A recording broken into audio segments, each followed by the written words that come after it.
Nobody came to my graduation in software engineering. My dad said that was for boys, not girls. 2 weeks later, when I landed a great job in a giant tech company, my mom said my sister needed help finding a job. I answered, "Actually, my office was looking for someone, just not her." The auditorium had been packed with families that Saturday morning in May. I watched parents clutch flowers and siblings wave balloons while I sat alone in my folding chair, adjusting my cap for the 100th time. My phone stayed silent. No messages. No missed calls. Nothing. I had sent them the invitation 3 months earlier. I had called twice to remind them. My dad had laughed the first time, telling me I was wasting money on a degree that would never pay off. My mom had been quieter, but her silence carried the same message. My sister Veronica had rolled her eyes when I mentioned it during our last family dinner. They did not think software engineering was a real accomplishment. They did not think I belonged in technology at all. I walked across that stage alone. I shook hands with the dean alone. I took my diploma and smiled for the photographer alone. The family next to me invited me to join their celebration lunch, but I declined. I drove back to my apartment in Seattle and ate takeout Chinese food while scrolling through social media posts of my classmates with their proud families. That night, I decided something had to change. I was 26 years old and still seeking approval from people who refused to see me. I had spent my entire life trying to prove myself worthy of their attention, and it had gotten me nowhere. My father ran a successful commercial construction company in Portland, and he had always made it clear that technical work was beneath our family. My mother had spent her career in real estate, and she had raised us to value appearance and connections over everything else. Veronica had followed their path perfectly. She had studied business administration, though she had barely passed. She had worked in marketing for a boutique firm for 6 months before getting fired for showing up late too many times. Since then, she had been living at home, trying different jobs that never lasted more than a few weeks. My parents treated her failures as temporary setbacks while treating my successes as lucky accidents. I had been the strange one, the daughter who preferred computers to cocktail parties. I had taught myself to code at 14 using library books and free online courses. I had worked 3 jobs to pay for community college, then transferred to a university program on a partial scholarship. I had graduated with honors and a job offer from Cloud Tech Systems, one of the largest cloud infrastructure companies in the world. The offer letter had arrived 2 days before graduation. Senior Technical Implementation Specialist. $85,000 a year plus benefits. A signing bonus of $10,000. I had cried when I read it, then immediately called my parents to share the news. My father had been in a meeting. My mother had said that was nice, then asked if I could help Veronica update her resume. Veronica had gotten on the phone and complained about how hard it was to find good jobs these days. Nobody had congratulated me. Nobody had asked about the position or the company or what I would be doing.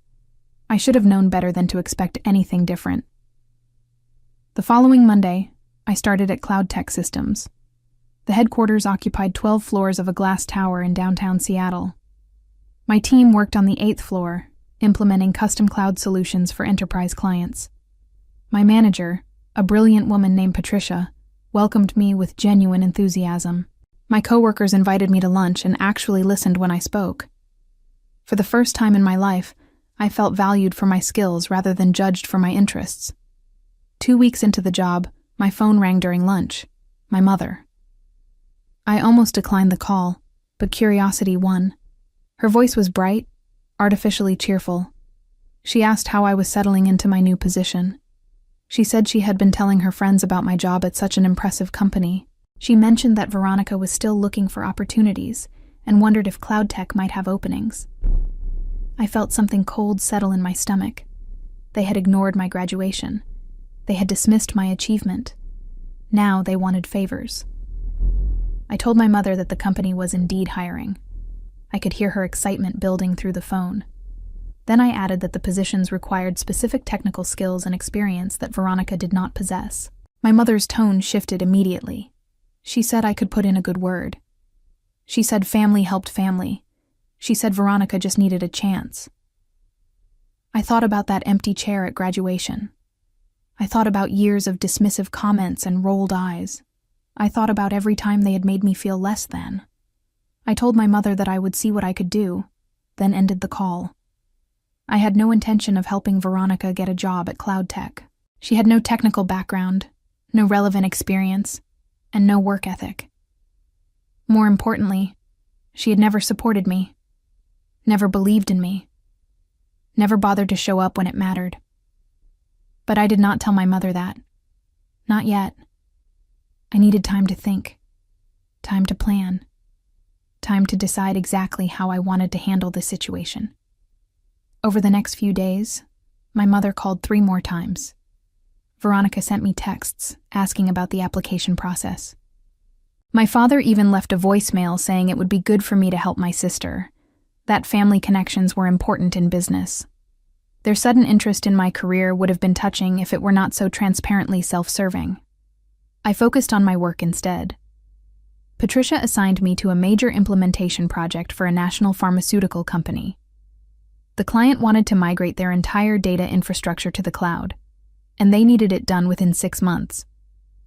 The project was complex, high pressure, and exactly the kind of challenge I craved.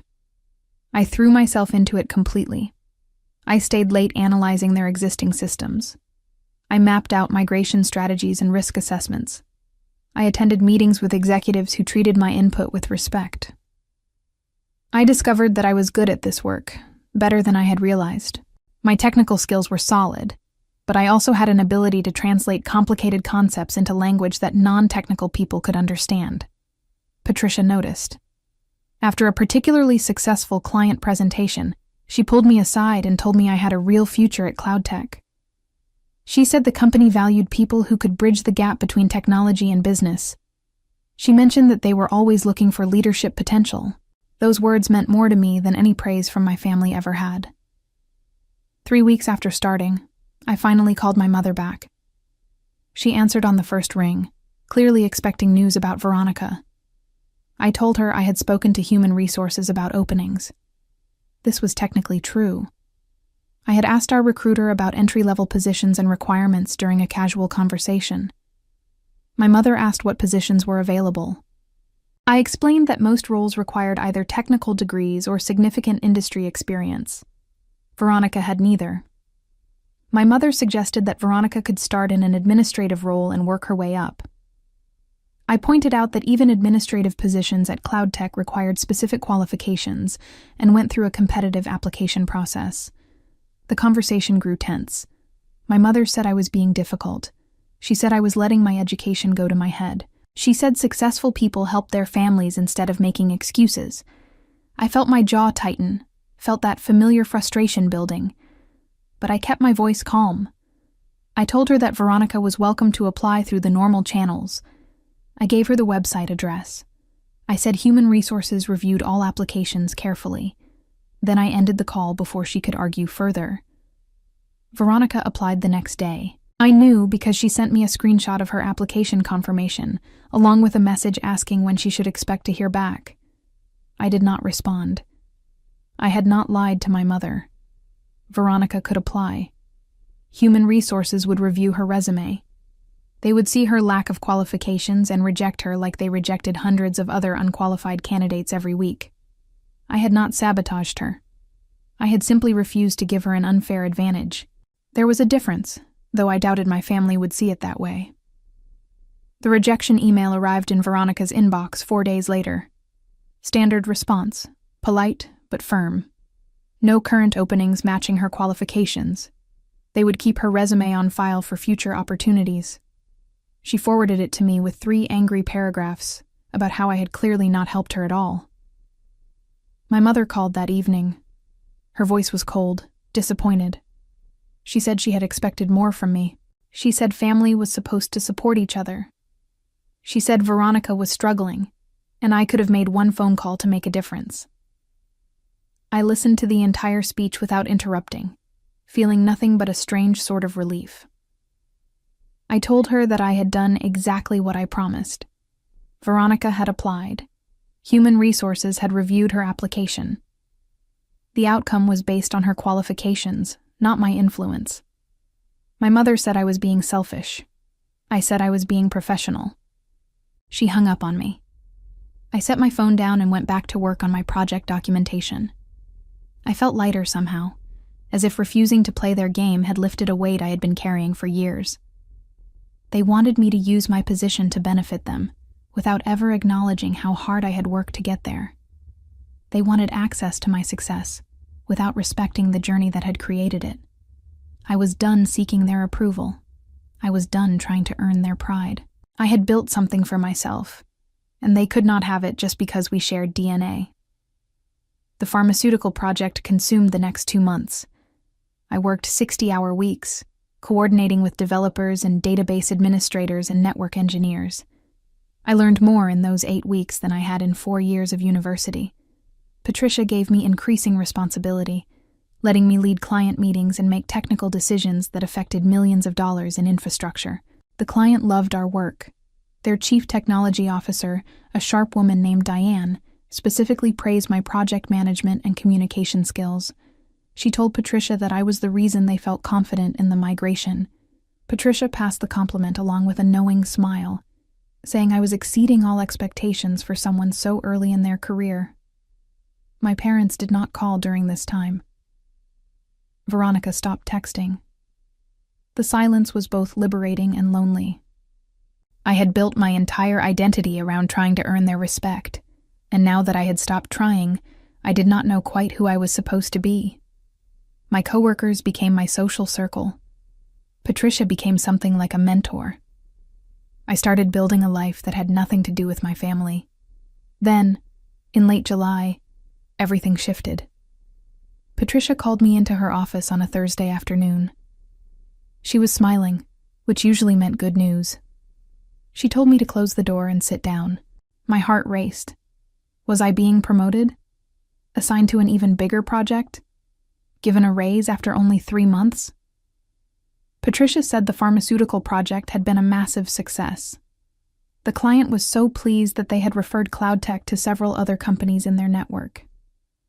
3 new enterprise contracts had come in directly because of our work. The executive team had noticed. They wanted to recognize the people responsible. I waited, trying not to grin too widely. Patricia said they were creating a new position, Director of Enterprise Implementation. The role would oversee all major client projects, manage a team of implementation specialists, and report directly to the Vice President of Operations. The salary was $135,000 plus equity and bonuses. They wanted someone who understood both the technical and business sides, someone who could lead. They wanted me. I sat frozen, certain I had misheard. Director. After 3 months. At 26. Patricia laughed at my expression and confirmed that yes, they were serious. She said I had proven myself capable of handling complex projects and high-stakes clients. She said the executives had reviewed my work extensively and unanimously agreed I was the right choice. She said she had advocated strongly for me because she believed in my potential. The promotion was effective immediately. I would spend the next month transitioning into the role, hiring my team, and taking over existing projects. Patricia would support me through the adjustment. She shook my hand and welcomed me to leadership. I walked out of her office in a daze. I returned to my desk and stared at my computer screen without seeing it. I had worked so hard for so long, expecting nothing but small incremental gains. And now I was a director. I was making more than twice what I had expected at this point in my career. I was leading teams and shaping strategy. I had succeeded beyond anything my family had thought possible. My first instinct was to call my parents, to share the news, to finally get the recognition I had craved. But I stopped myself. They had made their position clear. They had dismissed my graduation. They had ignored my job offer. They had only reached out when they wanted something. Why would this be different? Instead, I called my college roommate, Julia, who screamed so loudly I had to hold the phone away from my ear. I called my favorite professor, who congratulated me and said he had always known I would do extraordinary things. I texted my coworkers, who insisted on taking me out for dinner to celebrate. That night, sitting in a restaurant surrounded by people who genuinely cared about my success, I realized something important. I had spent years chasing validation from the wrong people. My family had never been going to give me what I needed because they had never valued what I could do. They had wanted me to fit into their world, and when I had refused, they had written me off. But I had found my own world. I had found people who saw my worth. I had built something real and valuable and entirely mine. The emptiness I had felt at graduation was gone, replaced by something stronger: pride, confidence, self-respect. I did not need my family's approval anymore because I had my own.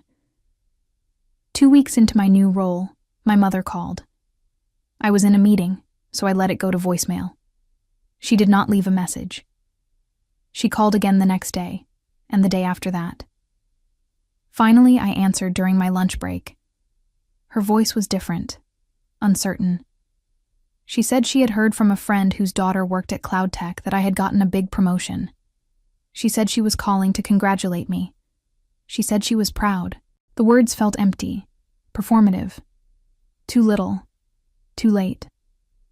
I thanked her politely. I did not elaborate on my new role. I did not share details about my team or my salary or my responsibilities. I kept the conversation brief and professional. My mother tried to extend it, asking questions about the company and my work. I gave short, vague answers. Then she mentioned Veronica again. She said my sister was still looking for opportunities. She said maybe now that I was in a leadership position I could help. She said having a director in the family meant we should all benefit. There it was, the real reason for the call. They did not care about my promotion. They cared about what it could do for them. I felt anger flash through me, hot and sharp. But underneath it was something colder. Determination. They wanted to use me. They wanted access to my success without ever acknowledging my worth. They wanted me to hand my sister opportunities she had not earned. I told my mother I would think about it. The lie came easily now. I had no intention of helping Veronica, but I was curious to see how far they would push, how much they would ask for without ever giving anything in return. The answer, I discovered, was quite far indeed. Over the next 3 weeks, the requests escalated. First, my mother asked if I could review Veronica's resume and provide feedback. I agreed, then sent back a list of honest corrections that Veronica ignored. Then my father called, suggesting that Veronica could work as my assistant. I explained that directors did not have personal assistants, and even if they did, the role would require someone with project management experience. He said I was overthinking things. He said Veronica just needed exposure to the corporate world.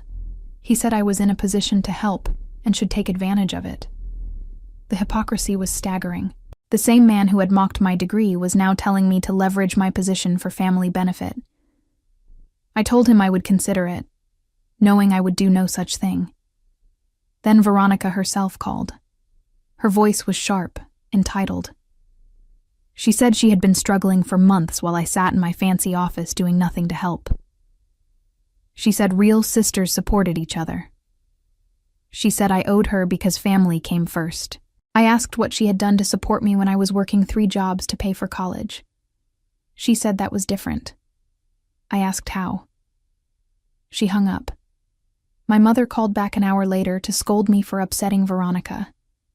She said I was being cruel. She said my success had changed me. She said I used to be a sweet girl who cared about family. I almost laughed. I had always cared about family. They had never cared about me. But I kept my voice neutral. I said I was simply being realistic about corporate hiring practices. My mother said there were always ways around the rules for people who mattered. I said I would not compromise my professional integrity. She said I was being dramatic. The conversation ended badly. I sat in my office afterward, staring out at the Seattle skyline, feeling something shift inside me. They were never going to stop. They were never going to respect my boundaries or acknowledge my accomplishments. They were going to keep pushing and demanding and expecting me to sacrifice my career for their convenience, unless I gave them a reason to stop. An idea began forming. Dangerous, perhaps. Definitely petty. But satisfying in a way I had not felt in years. They wanted access to cloud tech. They wanted me to use my position to help Veronica. What if I did exactly that, but not in the way they expected?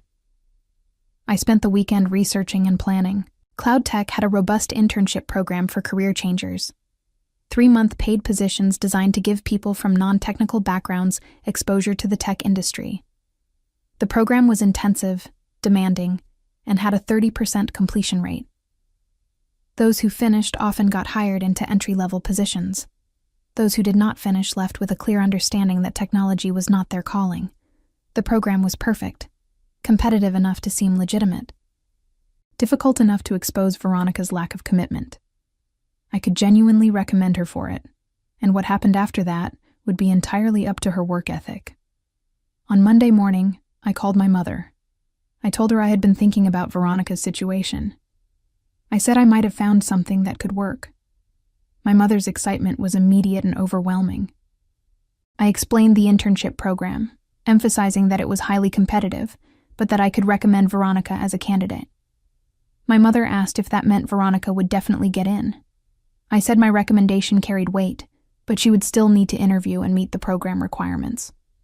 My mother asked what those requirements were. I listed them: bachelor's degree in any field, basic computer skills, willingness to learn, and ability to commit to the full 3 months. My mother said Veronica met all those criteria. I had my doubts about the last two, but I kept that to myself. I said I would submit the recommendation, and Veronica should prepare for an interview. My mother thanked me profusely, saying she knew I would come through for family. The irony was not lost on me. I submitted the recommendation that afternoon. I was honest in my assessment, noting that Veronica had a business background and was looking to transition into technology. I mentioned that she was my sister, wanting full transparency. The program coordinator, a friendly man named Trevor, thanked me for the referral and said they would reach out to schedule an interview. Veronica's interview was scheduled for the following week. My mother called twice to ask what Veronica should say.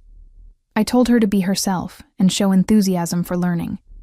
In reality, the interviews were designed to assess motivation and coachability. They wanted people who could admit what they did not know and showed genuine interest in growing. Veronica had never been good at either of those things. The interview lasted 30 minutes. Veronica called me immediately afterward, breathless with excitement. She said it had gone perfectly. She said they loved her. She said she was sure she would get the position. I congratulated her and said we would see. The acceptance email arrived 3 days later. Veronica was in. She would start the first week of September. The internship paid $25 per hour and required 40 hours per week. She would be assigned to a rotation program, spending time with different teams to learn various aspects of cloud technology. My family was ecstatic. My mother called to thank me repeatedly. My father sent a rare text message saying I had done the right thing. Veronica posted on social media about her exciting new opportunity at a major tech company, carefully phrasing it to sound more impressive than an internship actually was. I watched it all unfold with detached amusement. They thought I had given in. They thought I had finally put family first. They had no idea what was actually coming. The internship program was designed by people who understood that technology required dedication, problem-solving skills, and intellectual humility. The first week was orientation, introducing interns to cloud computing concepts, company culture, and professional expectations. The second week placed them with their first team rotation. By the third week, they were expected to contribute meaningfully to projects. Veronica lasted exactly 11 days. I did not interfere with her experience. I did not check on her progress or speak to her supervisors. I wanted her outcome to be entirely her own doing. But I heard things anyway. Cloud tech was not that large, and people talked, especially when an intern was related to a director. The first complaints came during orientation. Veronica arrived late twice, blaming traffic despite living only 20 minutes away. She spent considerable time on her phone during training sessions. She asked if the lectures were really necessary since she already understood business. The orientation leader, a patient woman named Keisha, noted all of this in her evaluation. The first rotation placed Veronica with the infrastructure team. They were responsible for maintaining server networks and ensuring system reliability. It was technical work that required attention to detail and willingness to learn complex systems. Veronica was assigned to shadow a senior engineer named David, who had a reputation for being thorough and kind with newcomers. David tried. I heard about it from Patricia, who heard it from David's manager. He explained concepts carefully. He answered questions without judgment. He gave Veronica simple tasks to build her confidence. She responded by complaining that the work was boring. She said she had expected something more creative.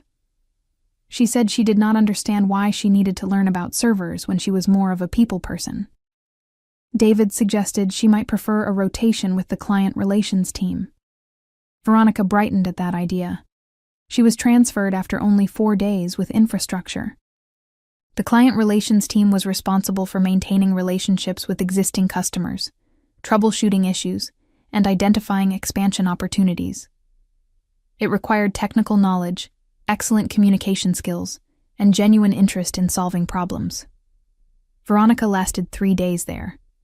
The client relations manager, a sharp woman named Angela, was less patient than David. When Veronica showed up 30 minutes late on her first day, Angela noted it. When Veronica spent a client call checking her email, Angela addressed it directly. When Veronica suggested that she should focus on social media marketing instead of technical support, Angela scheduled a meeting with Trevor from the internship program. I learned about this meeting because Trevor came to me directly.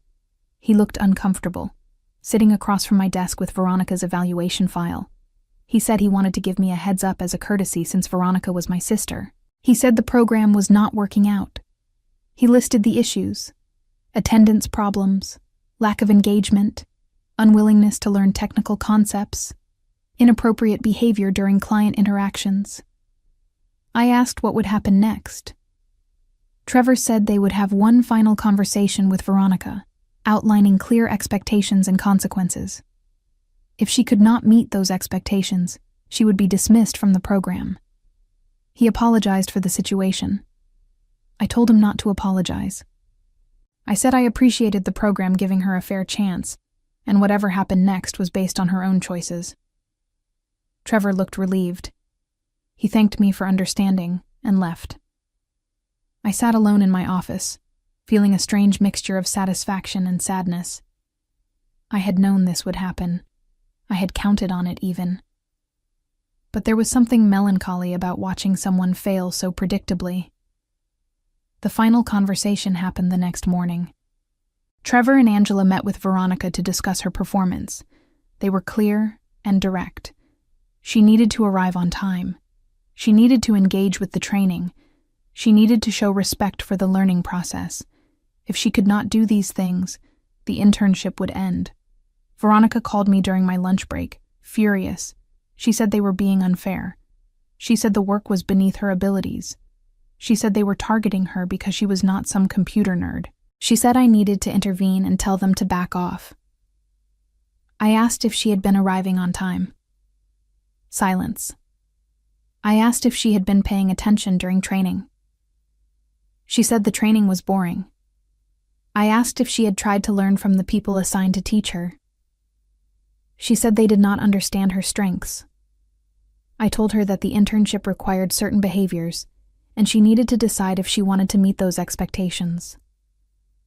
Veronica said I was supposed to be on her side. I said I was being honest with her. She hung up on me. She lasted 2 more days. On the 13th day of her internship, Veronica arrived 45 minutes late, offered no apology, and spent the morning complaining loudly about how technical work was not for everyone. Angela dismissed her before lunch. The termination was professional and documented. Veronica was paid for her time and escorted out by security. standard procedure for all departing employees. I was in a meeting when it happened. I learned about it an hour later when my mother called, screaming. She said I had sabotaged Veronica. She said I had set her up to fail. She said I had humiliated the family. I let her rant for several minutes before speaking. I said I had recommended Veronica for a legitimate program. I said she had been given the same orientation and support as every other intern.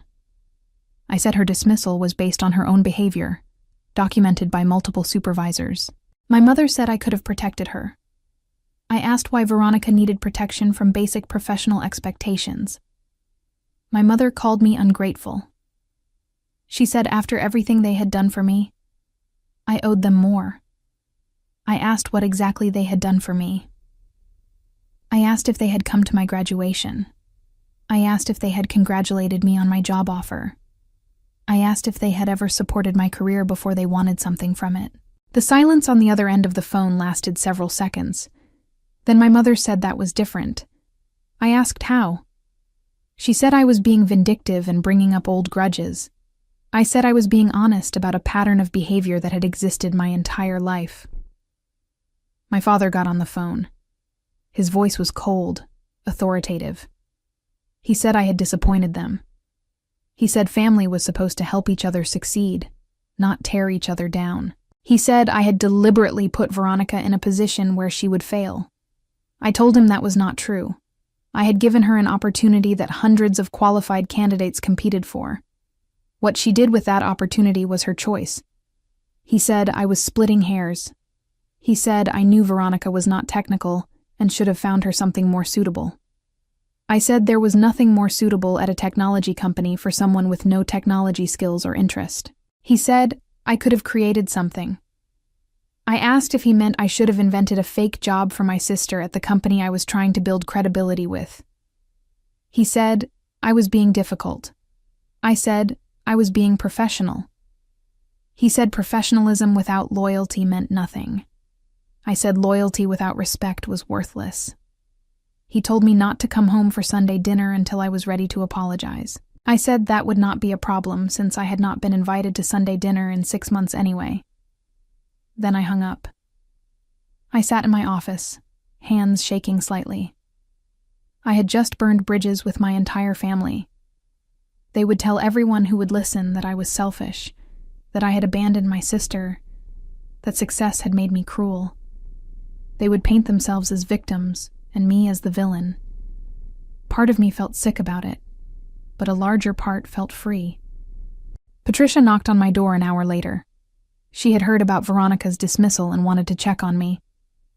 I assured her I was fine.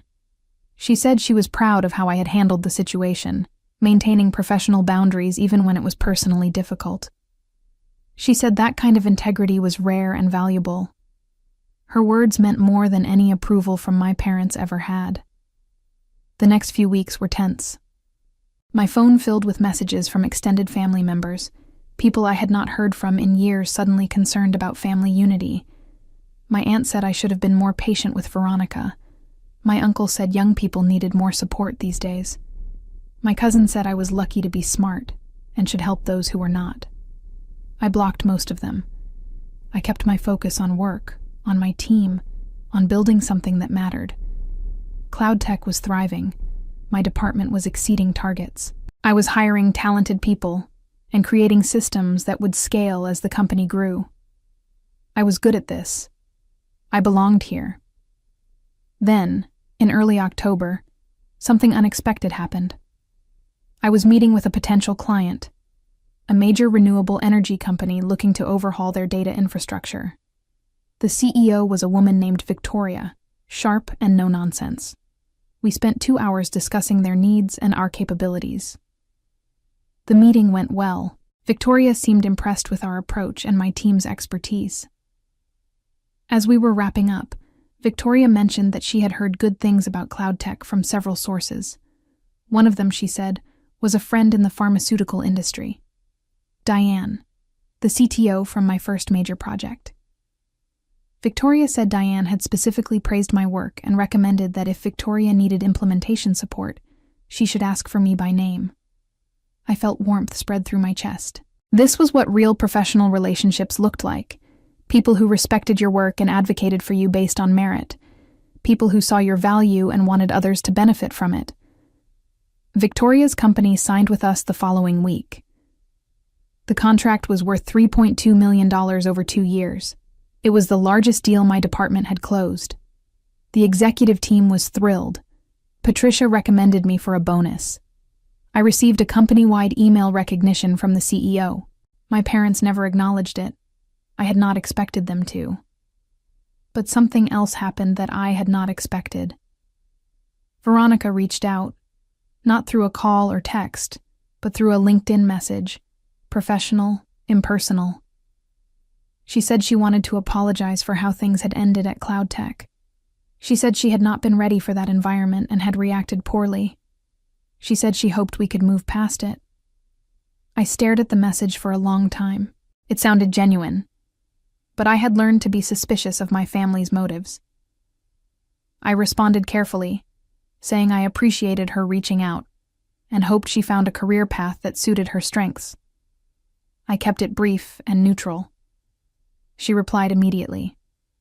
She said she had actually found something.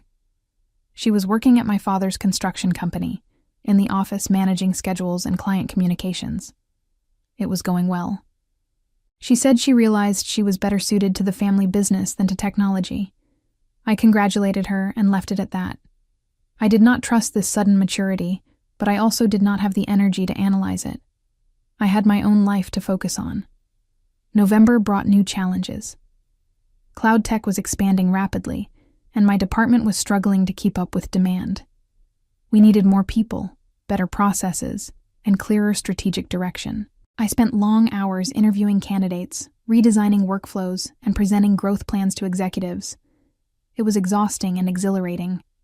I was building something from the ground up, creating systems that would support hundreds of implementations. I was mentoring new directors and shaping company culture. I was 26 years old and running a department that generated tens of millions in revenue. My parents still did not call. Veronica stopped messaging. The silence from my family was complete. Sometimes I missed them, missed the idea of what a family should be. But mostly I felt relieved. I had spent so much energy trying to earn their approval that I had never stopped to question whether their approval was worth having. Then, the week before Thanksgiving, my mother called. I almost did not answer. But something made me pick up. Her voice was different, smaller. She said she wanted to invite me to Thanksgiving dinner. She said it had been too long since we had all been together. She said family was important, especially during the holidays. I waited for the other shoe to drop, for the request or the guilt trip or the criticism. It did not come.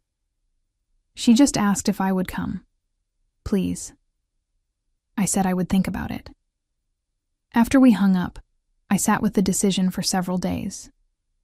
Part of me wanted to refuse, to maintain the boundaries I had finally established. Part of me wondered if maybe they had learned something, if maybe there was a chance for something different. I decided to go, not because I owed them anything, but because I wanted to see for myself if anything had actually changed. I would go with clear eyes and realistic expectations. I would not hope for miracles or apologies. I would simply observe. Thanksgiving dinner was at my parents' house in Portland, the same dining room where I had eaten 1,000 meals while feeling invisible. I arrived exactly on time, carrying a bottle of wine I had carefully selected. My mother answered the door with a smile that seemed genuine, though I remained cautious. The house looked the same. Family photos lined the hallway, and I noticed what I had always known but never let myself fully acknowledge. I appeared in significantly fewer pictures than Veronica. The photos that included me were mostly group shots where I stood at the edge, easily cropped out. Veronica was centered, smiling, the obvious favorite. I felt nothing looking at them now. Just observation, no pain. Dinner started pleasantly enough. My father asked about work in vague terms, not really listening to my answers. Veronica talked about her role at the construction company, how she was learning the business and helping modernize their client management system. My mother praised her constantly, saying how wonderful it was to have her nearby and involved in the family business. I ate my turkey and sweet potatoes and waited. There had to be a reason for this invitation beyond holiday spirit. My family did not do things without purpose. Dessert arrived, pumpkin pie and coffee. My mother brought out a second bottle of wine. Then my father cleared his throat, the sound he always made before important announcements. I set down my fork and waited. He said they had been doing a lot of thinking lately. He said family was important and they regretted how things had unfolded over the past few months. He said they wanted to make amends and move forward together. I nodded, still waiting for the actual point. My mother took over. She said they had a proposition. The construction company was doing well, expanding into commercial development projects. They were at a point where they needed to modernize their operations, implement better technology systems, upgrade their infrastructure. They needed someone who understood both business and technology. They wanted to hire me. I sat very still, processing. This was not an apology. This was another request. They had invited me here, pretended to want reconciliation, just to ask for my expertise. Again. My father explained the offer. I would be director of operations and technology. I would oversee the implementation of new systems while learning the construction business.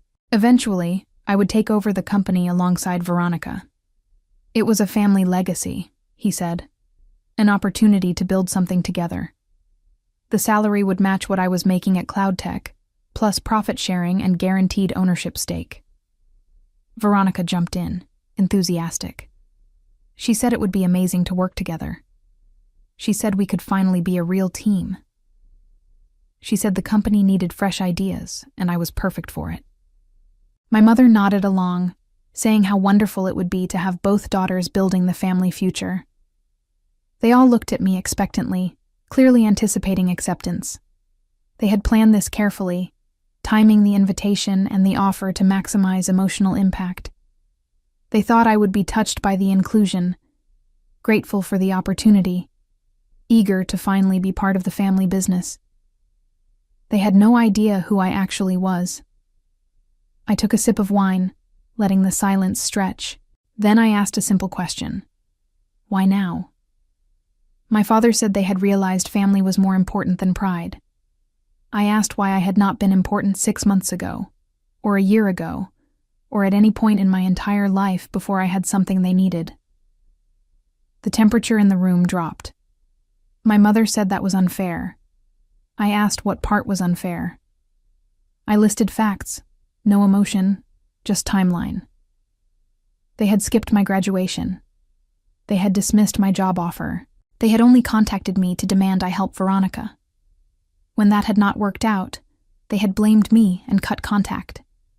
Now they needed technology expertise, and suddenly I was family again. Veronica said I was being dramatic. I turned to her directly. I asked if she remembered our last conversation before the internship, when she had said I owed her because family came first. I asked if she remembered hanging up on me when I had asked what she had ever done to support my education. I asked if she had any awareness of how one-sided this relationship had always been. She looked away. My father said I was dwelling on the past. I said the past was the only evidence I had of their actual priorities. My mother said people could change. I agreed that people could change. I asked for evidence that they had. My father's face was turning red, a sign I recognized from childhood. He said I was being disrespectful. I said I was being honest. He said I should be grateful they were offering me an opportunity. I said they should be grateful I had agreed to come to dinner. The conversation was spiraling exactly where I had known it would.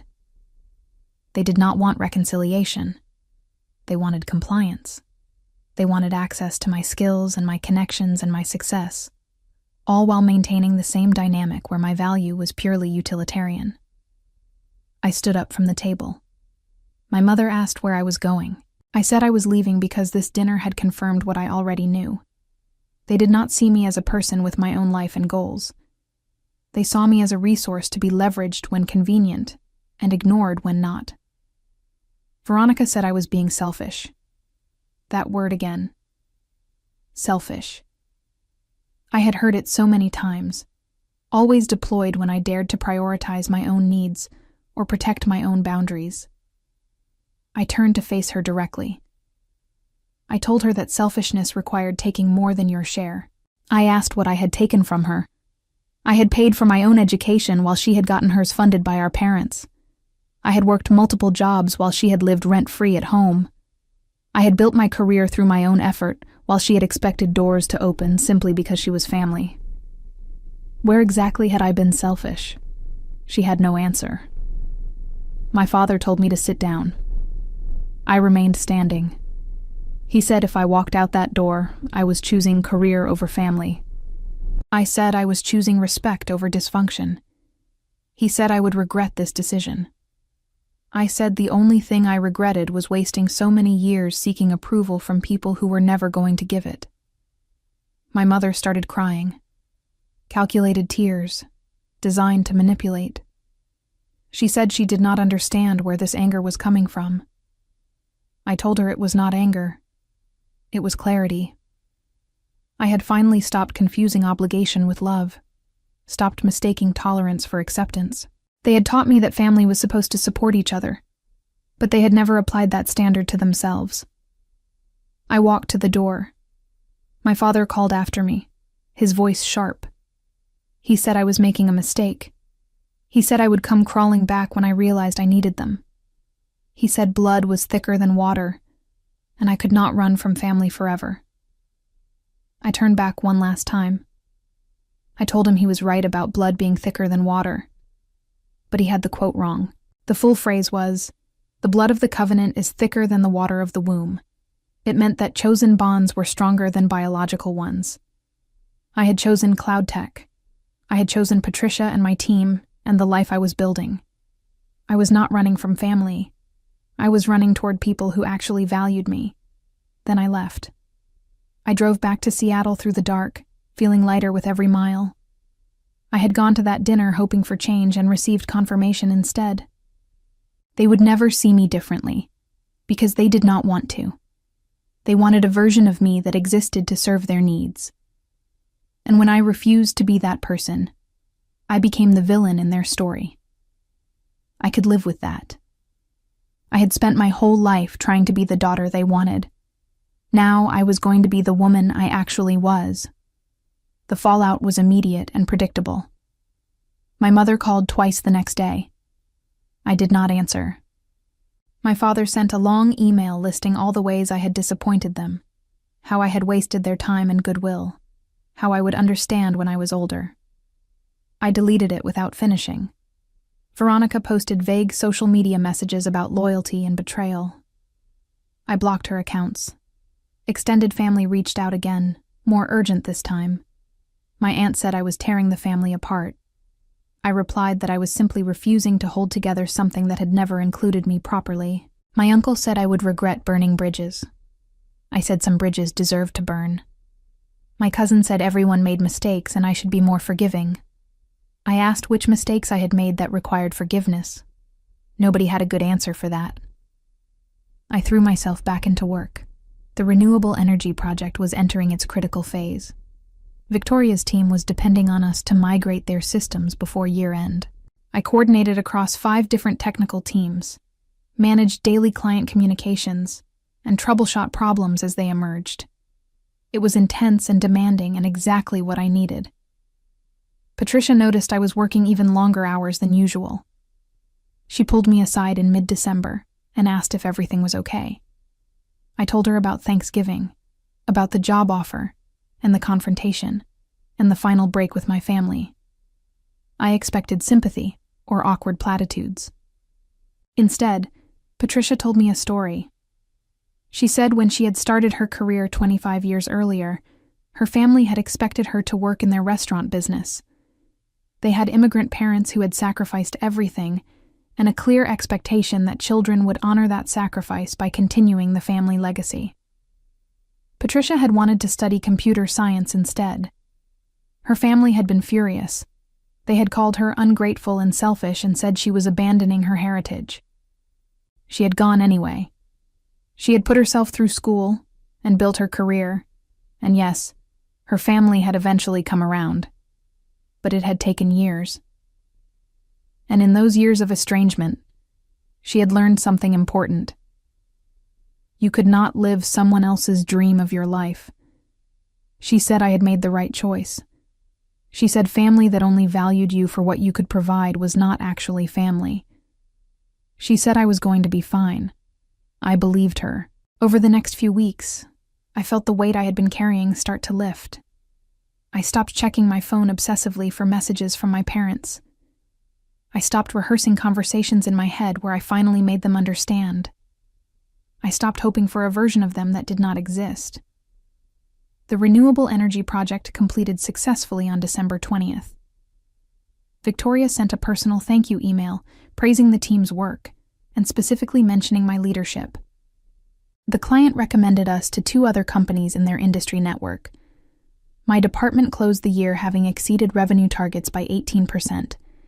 The executive team rewarded my performance with a significant bonus and another promotion. Senior Director of Enterprise Solutions, expanded team, larger budget, direct involvement in company strategy. At 26, I was the youngest senior director in cloud tech history. The announcement went out company-wide 2 days before Christmas. I spent Christmas alone in my Seattle apartment, and it was peaceful. I cooked myself a nice dinner. I video called Julia and other friends. I watched movies and read a book I had been meaning to finish. I did not miss the tension of family gatherings or the constant feeling of being judged and found wanting. On December 28th, I received a LinkedIn message from an unexpected source. Diane, the pharmaceutical company CTO from my first project. She said she had been following my career progression and was impressed.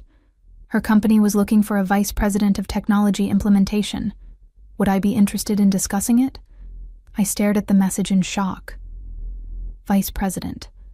At a Fortune 500 pharmaceutical company. It would be an enormous leap, even bigger than what I had already accomplished. The role would oversee all technology projects across the enterprise, managing a team of over 50 people, reporting directly to the Chief Information Officer. I responded that I would be very interested in learning more. We scheduled a call for the first week of January. I did not tell anyone at CloudTech yet, not even Patricia. I needed to understand the opportunity first. The call with Diane lasted 90 minutes. She was direct about what they needed.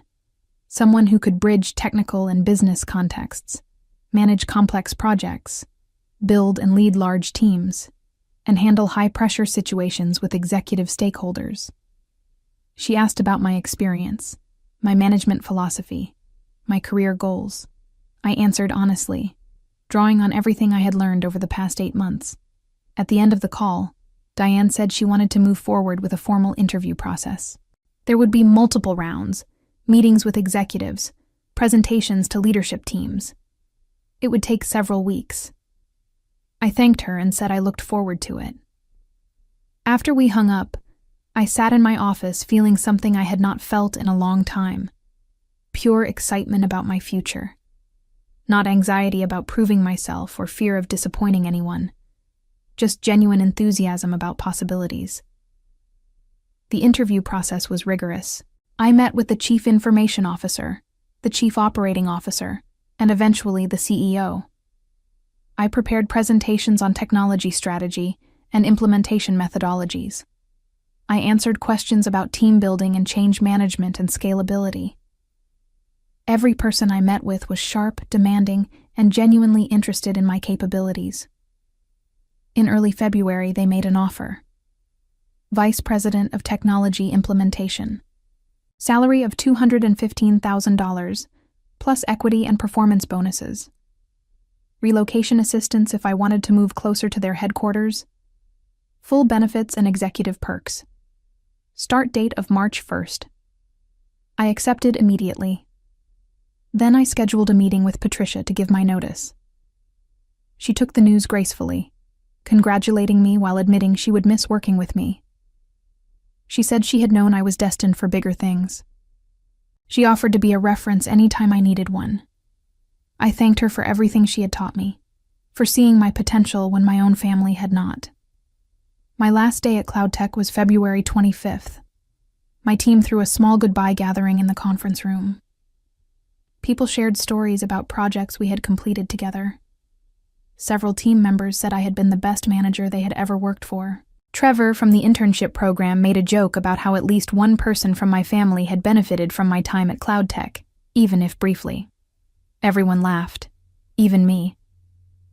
The Veronica situation had become office legend, a story about maintaining professional standards even under personal pressure. What had felt painful at the time had become evidence of my integrity. I thought about my family during my drive to the pharmaceutical company headquarters for my first day. I wondered if they knew about my new position. I had not told them, but the professional world was surprisingly small. Someone might have mentioned it. I wondered if they felt any regret about how they had treated me, about the opportunities they had missed to actually know who I was. Then I stopped wondering. It did not matter anymore. They had made their choices. I had made mine. I was building a life based on merit and respect and chosen relationships. I was surrounding myself with people who valued competence and integrity. I was creating my own definition of success, one that had nothing to do with their approval. My first month as vice president was challenging and rewarding. I inherited projects in crisis and teams with low morale. I spent long days understanding systems, meeting with stakeholders, and building relationships. I implemented new processes and restructured workflows and coached managers on leadership principles. Slowly, things began improving.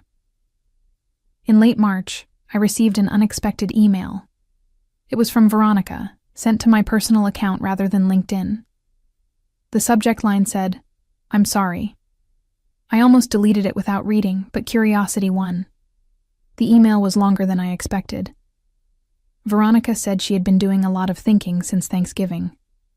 She said she had finally started therapy and was working through some things. She said she realized she had treated me terribly for most of our lives, had taken me for granted, and resented me for succeeding where she had struggled. She said our parents had always compared them, and she had handled it by dismissing my achievements rather than addressing her own insecurities. She said she did not expect forgiveness. She just wanted me to know that she saw it now, saw how unfair she had been. She hoped I was doing well and said she was genuinely proud of what I had accomplished. I read the email 3 times. It sounded sincere, more self-aware than anything Veronica had ever said to me. But I also knew that words were easy. Change was hard. Therapy was a good start, but it did not erase years of behavior. I wrote back briefly. I said I appreciated her honesty and was glad she was working on herself. I wished her well. I did not offer reconciliation or suggest meeting up. I simply acknowledged her message and left it at that. Maybe someday we could have some kind of relationship. Maybe not. Either way, I would be fine.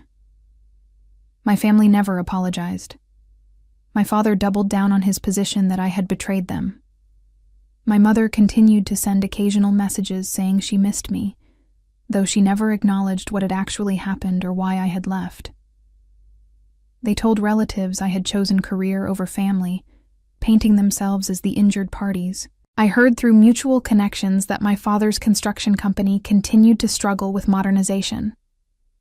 Without my expertise, they were falling behind competitors who had better technology systems.